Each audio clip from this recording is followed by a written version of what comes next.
Your Honor, this is a notice of infraction issued by Officer Fraser Kennedy, issued on June 17, 2013. Officer Kennedy is with the Linwood Police Department.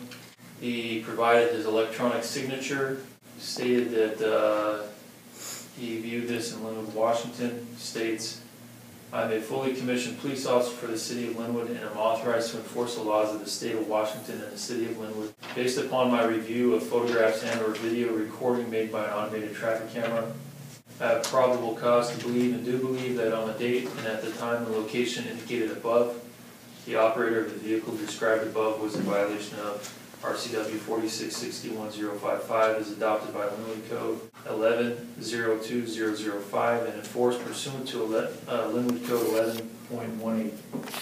Photographs and or video recording taken together show the vehicle and its license plate portray a fair and accurate representation of the location listed above and show that the vehicle operator was facing a steady or red arrow signal when the operator failed to stop the vehicle at a clearly marked stop line or other stopping point described in the ordinance or statute. The registered owner of the vehicle is named above.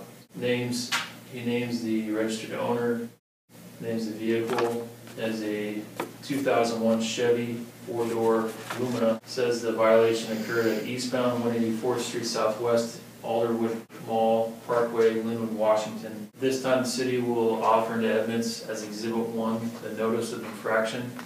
Followed by that, the city would offer into evidence the video and photographs. The city asked to have the video identified as Exhibit 2 and the photographs as Exhibits 3A, B, and C. The foundation that the city has laid is what is required under this ordinance, and so the video and the still photos are admitted into evidence. Take a look at them. Place the video on the screen first. All right, I have placed in evidence the video and the still photos as well. City rest at this point? City will rest. Right. Mr. Stoller, did you wish to testify or present some evidence to the court on this matter? I would like to present evidence or make an argument, I guess it would be. Did the officer that filed the citation also file a valid cause of action against me? By filing the citation, yes, sir. Is a ticket synonymous with a valid cause of action? Yes, sir. Just for the record, who's the plaintiff specifically in this City of Linwood? Or without standing, is there actual or judiciable controversy?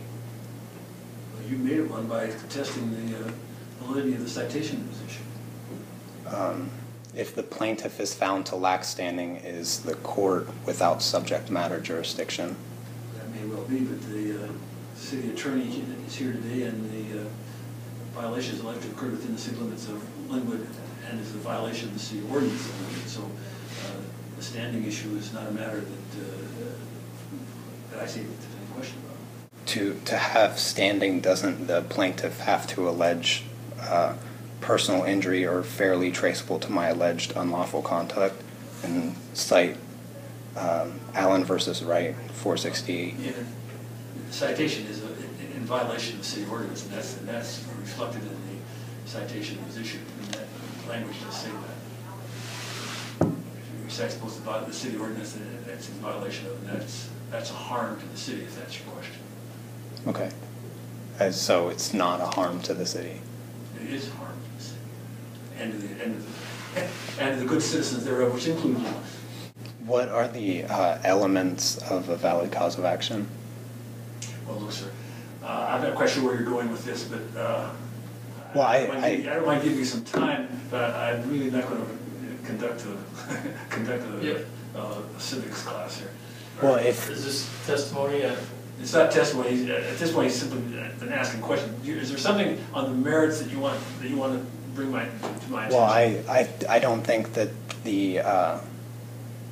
I don't believe that the court has established jurisdiction in this matter because the plaintiff has to allege personal injury, which hasn't been traceable to my alleged unlawful conduct. Well, what you're seeing is what you're looking at as a personal injury.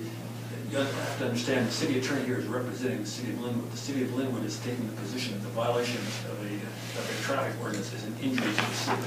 And so if that's your question, if that's your motion to dismiss, based upon that motion is denied. Do you have anything on the merits that you want to bring to my attention? If the plaintiff is the city, how can I meet the city? Are they in the courtroom right now? They are now, as the city's representative is here sitting at the desk across from you. Look, sir, I don't mean to cut you short, but I am going to cut you short because at this point, this is a process that is getting a little long in the tooth. If you have something on the merits, I'll hear it, but if not, I'm going to find the violation was committed. Is there a legal obligation for me to implicate somebody else if I was not the person driving? I asked you before whether or not there was an issue as to who's driving the car, and you didn't indicate then. And now that this matter is being heard, I won't permit that change of position. Okay. Then what evidence has the prosecution supplied to determine that I was the driver of the car? Or the city ordinance and the state statute makes an assumption that you can set aside if you wish to do so, but it's too late to do so now. The assumption is that the registered owner is the operator of the vehicle. That's just a matter of law. So I'm going to find the violation was committed. I've looked at the video. It's pretty clear to me that it was committed. And there's no question here, at least at this point as a matter of law, that you were the operator of the vehicle. I'll find the violation was committed. I will set the penalty at $124, as I said I would.